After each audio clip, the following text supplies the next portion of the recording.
আজি আপোনালোকলৈ লৈ আহিছোঁ মাছৰ ডিমৰ তৰকাৰীৰ এটা ৰেচিপি। ইয়াত মই লৈছোঁ প্ৰায় 150 গ্ৰামমান মাছৰ ডিম আছে। ইয়াত 2টা জলকীয়া, নেমু, কেইফুটামান নহৰু আৰু অকণমান সৰিয়হ বা ৰাই। মই ইয়াত ৰায়ে ইউজ কৰিছোঁ।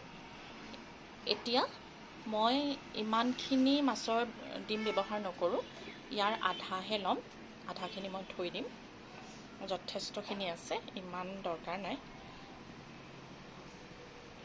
আধা মই ব্যৱহাৰ কৰিম আৰু আধাখিনি মই থৈ দিম।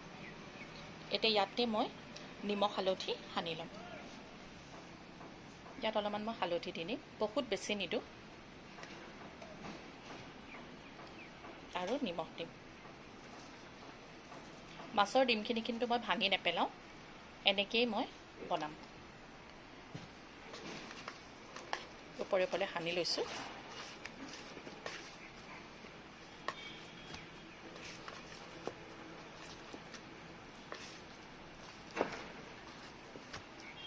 এতিয়া চাওক মই কি কৰোঁ। এতিয়া মই গেছটো অন কৰি লৈছোঁ। কেৰাহীটো গৰম হ'বৰ কাৰণে দিম।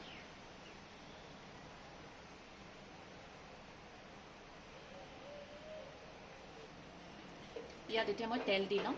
বহুত বেছি তেল নিদিওঁ, বেছিকৈ তেল দিলে মাছৰ ডিমবিলাক বেছিকৈ ফুটিব। সেইকাৰণে মই কম পৰিমাণৰ তেল দিছোঁ। তেলখিনি এতিয়া গৰম হ'বলৈ দিম। তেল গৰম হৈ গ'ল। এতিয়া মই একেবাৰে জুইটো চিমত কৰি দিম আৰু এই ডিমখিনি, মাছৰ ডিমখিনি মই ইয়াতে দি দিম। দিয়াৰ লগে লগে যিহেতু ফুটিব, সেইকাৰণে মই এখন ঢাকনি লগাই সেইটো সিজিবৰ কাৰণে দিম। এনেকৈ মই 2 মিনিটৰ মূৰে মূৰে লুটিয়াই থাকিম। এতিয়া মই ঢাকনিখন উঠাই চাম। পিঠি উল্টাই দিম আকৌ। এয়া চাওক, ইটো পিঠিও তেনেকৈ মই প্ৰায় 2 মিনিটমানৰ কাৰণে হ'বলৈ দিম। আৰু আপোনালোকক মই দেখাম, যেতিয়ালৈকে এইটো ফ্ৰাই হ'ব লাগিব, যেতিয়ালৈকে ভিতৰতো অলপ অলপ সিজিব আৰু এইটো পূৰা ক্ৰিস্পি হৈ যাব, তেতিয়ালৈকে মই এইটো ফ্ৰাই কৰিম, কিন্তু কম জুইত। এখন উঠাই পুনৰবাৰ চাম। এয়া চাওক, এইটো পিঠিও কি ধুনীয়া ফ্ৰাই হৈ গৈছে। এতিয়া মই ইয়াতে বাকলি গুচাই থোৱা নহৰুকেইটা দি দিম, কিয়নো মাছৰ কণীত ডিমত গোন্ধ থাকে। নহৰু দি দিলে তাৰ গোন্ধটো নাইকিয়া হ'ব। আৰু এই নহৰুকেইটা মই তৰকাৰীটো বেলেগকৈ ব্যৱহাৰ কৰিম। দি পুনৰ ঢাক মাৰি দিম। এনেকৈ আকৌ পুনৰ 5 মিনিটমান মই হ'বলৈ দিম। এয়া চাওক, নহৰুখিনি ভাজ খালেই। এতিয়া প্ৰথমে মই নহৰুখিনি উলিয়াই ল'ম।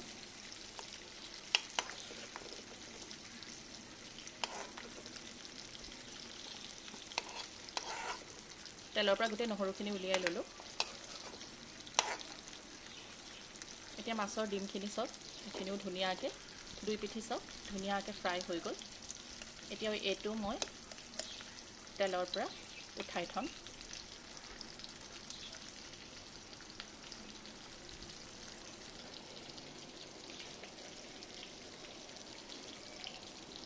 এইটোত দিয়া পিছত এতিয়া এইখিনি মই সামান্য ঠাণ্ডা হ'বৰ কাৰণে দিম। তাৰপিছত আপোনালোকক দেখাম মই কি কৰি আছোঁ। এতিয়া মাছৰ ডিম এইখিনি ঠাণ্ডা হৈ গ'ল। এতিয়া মই এইখিনি এটা জোখত পিচ কৰি কাটি ল'ম।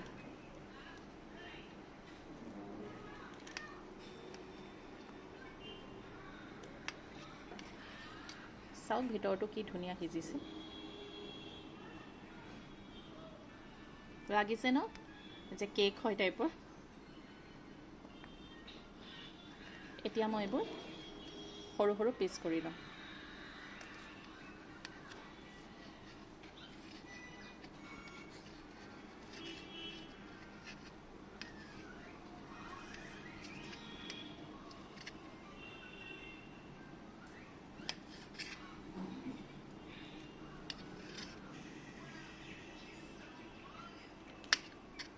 চব ধুনীয়াকৈ ফ্ৰাই হৈ গৈছে, চব ভিতৰবিলাক কিমান ধুনীয়াকৈ সিজিছে, কেঁচা হৈ থকা নাই কিন্তু।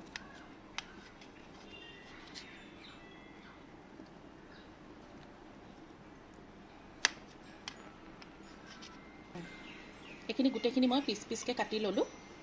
আৰু নহৰু যে মই তেলত দিছিলোঁ, এই নহৰুখিনি এতিয়া মই ইয়াতে অকণমান হাতেদি পিটিকি কোমল কৰি ল'ম।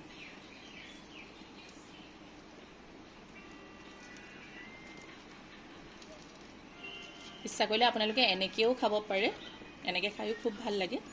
যিহেতু মই আপোনালোকক তৰকাৰী বনাই দেখাম বুলি ক'লোঁ, এইখিনি মই এনেকৈ হাতেদিয়ে পিটিকি দিলোঁ।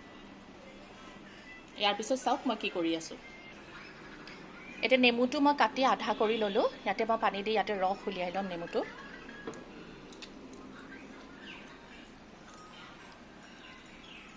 আৰু এইখিনি মই মাছৰ ডিমত ব্যৱহাৰ কৰিম।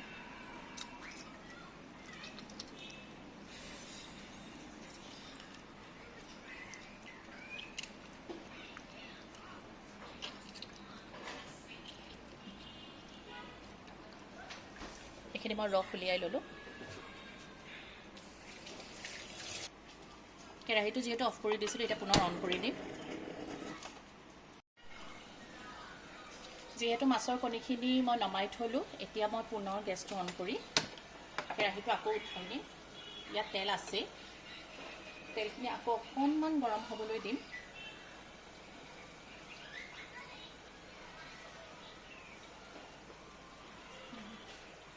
কেৰাহী গৰম হৈ গ'ল, এতিয়া মই ৰাইখিনি ইয়াত দি ল'ম। লগতে মই জলকীয়াকেইটা কাটিও ইয়াতে হাতেদি ভাঙি ইয়াতে দি দিম।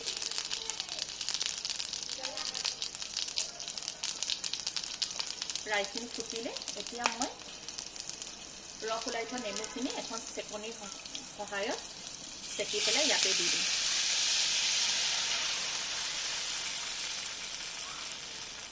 জিমটো যদি যায় তেতিয়াহ'লে তিতা তিতা লাগিব।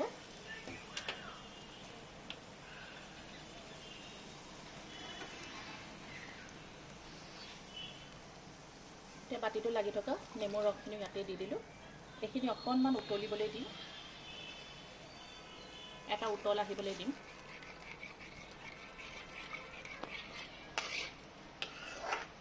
আৰু ইয়াতে মই জোখৰ নিমখ আৰু হালধি দি দিম,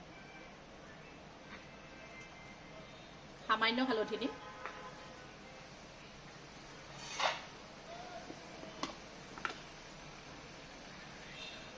আৰু নিমখ।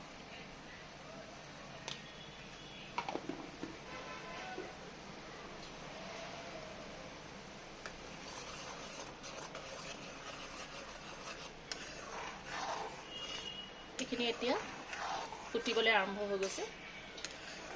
খুব ধুনীয়া এটা গোন্ধ আহিছে। যিহেতু গোন্ধটো আপোনালোকক দিব নোৱাৰোঁ, মানে আপোনালোকে বনাই খালেহে ইয়াৰ গোন্ধটো পাব।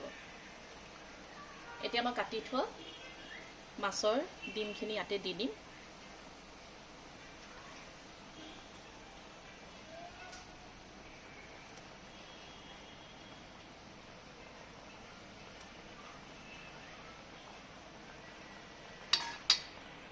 দি 2 মিনিটমান সময় এইখিনি উতলিবলৈ দিম।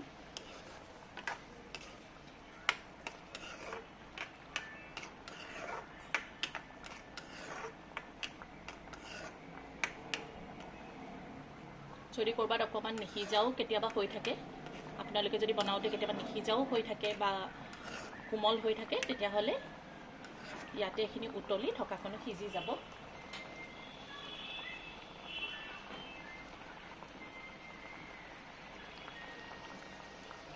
এইখিনি প্ৰায় হৈয়ে গ'ল। এয়া চাওক, ধুনীয়াকৈ সিজি গ'ল আৰু ভাঙিও যোৱা নাই।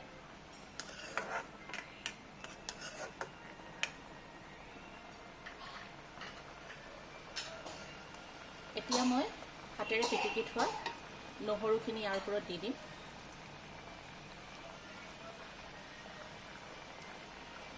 এতিয়া গেছটো অফ কৰি দিম।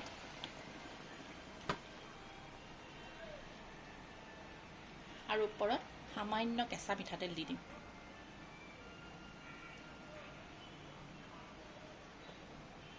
আপোনালোকে ইচ্ছা কৰিলে ইয়াতে ধনিয়া পাত দিব পাৰে, কিন্তু মোৰ ওচৰত এতিয়া ধনিয়া পাত দিয়া নাই, সেইকাৰণে মই দিয়া নাই। দি দিলে আৰু খাবলৈও ভাল হয়, দেখিবলৈও ধুনীয়া হয়। এয়া চাওক, মাছৰ ডিমৰ তৰকাৰী, টেঙা দিয়া তৰকাৰী ৰেডি। এনেকৈ বনাই খাই চাব আৰু মোক কমেণ্টত জনাব আপোনালোকে কেনেকুৱা পালে।